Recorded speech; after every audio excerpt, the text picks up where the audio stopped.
Christmas का चमत्कार। एक गरीब किसान की कहानी। ठंडी दिसंबर की रात थी।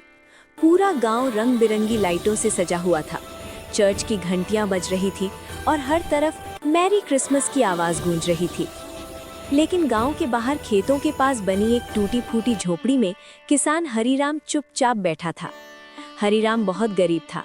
उसके पास बस थोड़ी सी जमीन थी जो इस साल सूखे की वजह से कुछ खास फसल नहीं दे पाई थी। घर में पत्नी सीता और 2 छोटे बच्चे थे। बच्चे बाहर गांव में लगे क्रिसमस मेले की रोशनी देख रहे थे। बाबा, आज क्रिसमस है, क्या आज कुछ अच्छा खाने को मिलेगा? बेटे की मासूम आवाज सुनकर हरीराम का दिल भर आया। उसने बच्चों के सिर पर हाथ फेरा और बोला, बेटा, आज हमारे पास बस सूखी रोटी है। भगवान ने चाहा तो अगले साल सब ठीक होगा। ईमानदारी की परीक्षा। अगली सुबह हरीराम खेत की ओर गया। रास्ते में उसे कपड़े में बंधी एक थैली पड़ी मिली। उसने खोलकर देखा तो उसमें बहुत सारे पैसे थे। हरीराम की आंखें भर आईं। इन पैसों से तो बच्चों के लिए कपड़े, खाना सब आ सकता है। पर अगले ही पल उसने थैली बंद कर दी। नहीं, ये मेरे नहीं हैं, किसी जरूरतमंद के होंगे। वो थैली लेकर चर्च पहुंचा। वहां पता चला कि ये पैसे एक बूढ़े आदमी के थे जो अपनी बीमार पत्नी के इलाज के लिए लाया था। बूढ़ा आदमी रोते हुए बोला, बेटा, अगर ये पैसे नहीं मिलते तो मेरी पत्नी बचती नहीं। हरीराम ने चुपचाप पैसे उसके हाथ में रख दिए। क्रिसमस का असली तोहफा। शाम को चर्च में क्रिसमस प्रार्थना थी। गांव के लोग इकट्ठा हुए थे। पादरी ने सबके सामने कहा, आज हमारे बीच एक ऐसा इंसान है जिसने ईमानदारी और इंसानियत की मिसाल पेश की है। पादरी ने हरीराम को आगे बुलाया और उसकी कहानी सबको बताई। पूरा चर्च तालियों से गूंज उठा। गांव वालों ने मिलकर हरीराम के लिए अनाज, कपड़े और थोड़े पैसे इकट्ठा किए। सरपंच ने कहा, हरीराम, ऐसे लोगों की वजह से ही गांव जिंदा है। नई उम्मीद की शुरुआत। उस रात हरीराम के घर में पहली बार खुशी थी। बच्चों के चेहरे पर मुस्कान थी, चूल्हे पर गरम खाना था। हरीराम ने आसमान की ओर देखा और कहा, हे भगवान, आज समझ आया कि क्रिसमस सिर्फ तोहफों का नहीं बल्कि अच्छे दिल का त्योहार। चैनल को सब्सक्राइब करना न भूलें। साल की आखिरी सुबह थी। गांव के एक सादे से घर में शांति देवी आंगन में झाड़ू लगा रही थी। रसोई में उनकी बहू पायल मिट्टी के चूल्हे पर खाना बना रही थी। पायल बोली, माँ जी, ठंड बहुत है, आप बैठ जाइए, मैं सब संभाल लूंगी।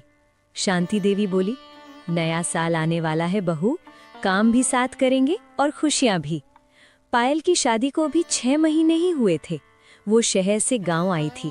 यहाँ का रहन सहन, बिजली पानी की परेशानी, सब उसके लिए नया था। वहीं दूसरी तरफ पड़ोस के घर में सरला देवी अपनी बहू रिया को आवाज दे रही थी, नया साल है, मेहमान आएंगे, आज सारा काम तुम्हें ही करना होगा। रिया बिना कुछ कहे काम में जुट गई, लेकिन आंखों में थकान साफ दिख रही थी। शाम होते होते गांव में हल्की हल्की रोशनी सज गई। हर घर में 2026 के स्वागत की तैयारी थी। पायल अपनी सास के साथ मिलकर खीर और गुड़ के लड्डू बना रही थी। दोनों हंसते हंसते बातें कर रही थी। ये सब रिया छत से देख रही थी।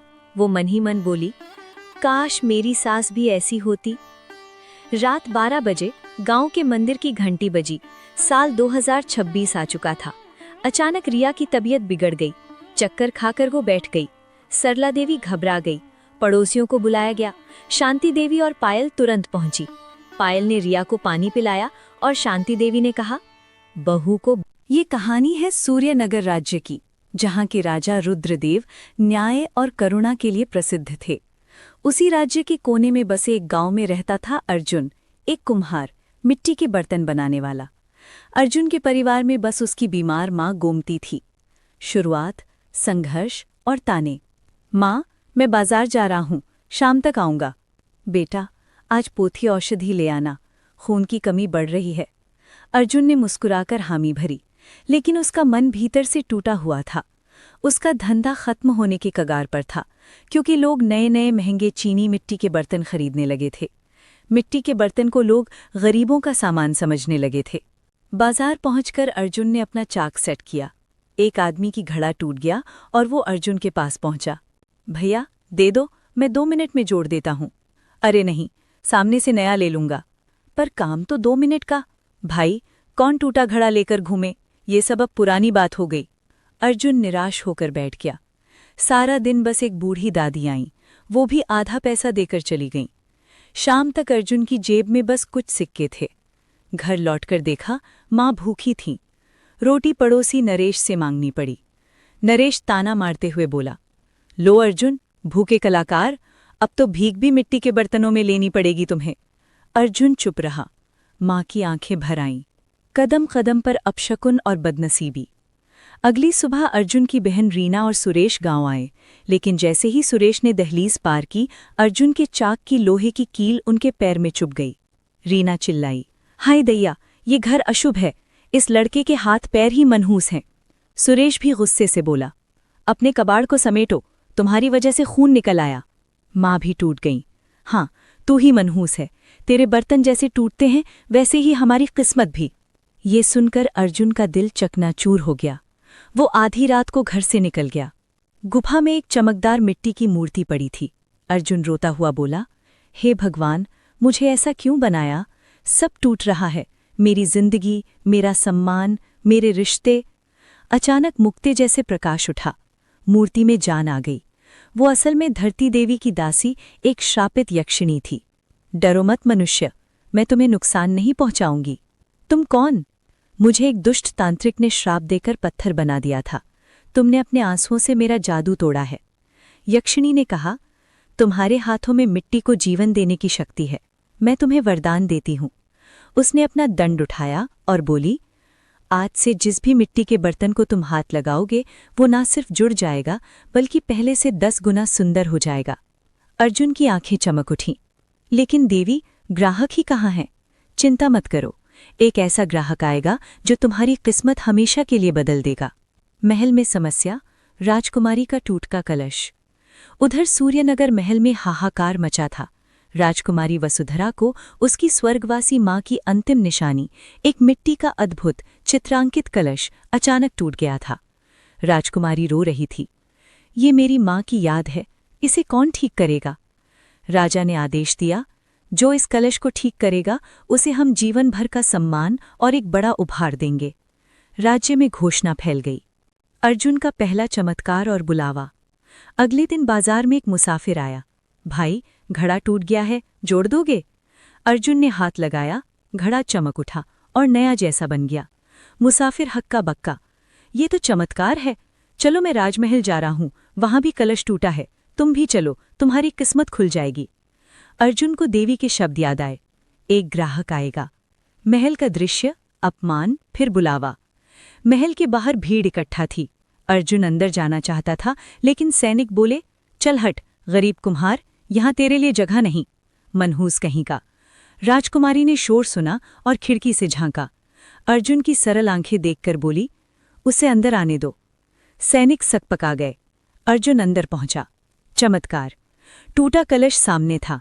अर्जुन ने, बहुत समय पहले की बात है। रतनपुर गांव में ज्ञानेश नाम का एक गरीब युवक रहता था। उसके पास न ज्यादा पैसे थे, ना ही बड़ा घर, लेकिन उसकी असली पहचान थी उसकी बुद्धि और नेक दिल। अपने बूढ़ी दादी की सेवा करते हुए वो गांव की हर समस्या में मदद करने की कोशिश करता रहता था। एक दिन गांव के 2 चचेरे भाई शंभू और नंदू खेत की मेड़ को लेकर झगड़ रहे थे। शंभू चिल्लाता, ये पूरी जमीन मेरी है, नंदू ने चोरी से मेड़ बढ़ा ली है। नंदू गुस्से में, तू झूठा है, ये जमीन दादा ने बराबर बांटी थी। दोनों एक दूसरे को मारने पर उतारू थे। तभी वहां ज्ञानेश आ जाता है। वो दोनों को शांत कर कहता है, झगड़ा करने से खेत नहीं बढ़ेगा, चलो दादाजी के पुराने कागजात दिखाओ। कागज देखकर पता चलता है कि असली हक दोनों का बराबर है। ज्ञानेश बोलता है, तुम दोनों भाई हो, जमीन तो सिर्फ बहाना है, अगर प्यार बढ़ जाए तो घर बर्बाद हो जाता है। दोनों भाई भावुक होकर गले लग जाते हैं। कुछ दिनों बाद गांव का सबसे बड़ा अनाज व्यापारी धर्मपाल सेठ रोता हुआ ज्ञानेश के पास आता है। बेटा, मेरा कारोबार डूब गया है, मेरे गोदाम से अनाज गायब हो रहा है, पर मुझे समझ नहीं आ रहा कैसे। ज्ञानेश मुस्कुराते हुए बोलता है, सेठ जी, कल आप चुपके से सुबह 4 बजे गोदाम जाइए, सच खुद सामने आ जाएगा। अगली सुबह सेठ गोदाम पहुंचता है और देखता है कि उसके विश्वासी नौकर ही चोरी कर रही हैं। सेठ गुस्से में नौकरों को बाहर निकाल देता है और कहता है, ज्ञानेश, अगर तुम नहीं होते तो मैं बर्बाद हो गया होता। सेठ उसकी बुद्धि से इतना प्रभावित होता है कि बोलता है, तुम गांव के लोगों की समस्याएं हल करते हो, क्यों ना तुम्हारा एक ज्ञान की दुकान खोल दूं। ज्ञानेश बहुत खुश हो जाता है। कुछ ही दिनों में एक सुंदर दुकान तैयार हो जाती है जिसमें बोर्ड लगा होता है, ज्ञान की दुकान, हर समस्या का उपाय। धीरे धीरे उसकी दुकान मशहूर हो जाती है। गरीबों से वो पैसे नहीं लेता और अमीर खुद देना चाहते हैं। उसकी नेकी और बुद्धि से उसका जीवन सुधर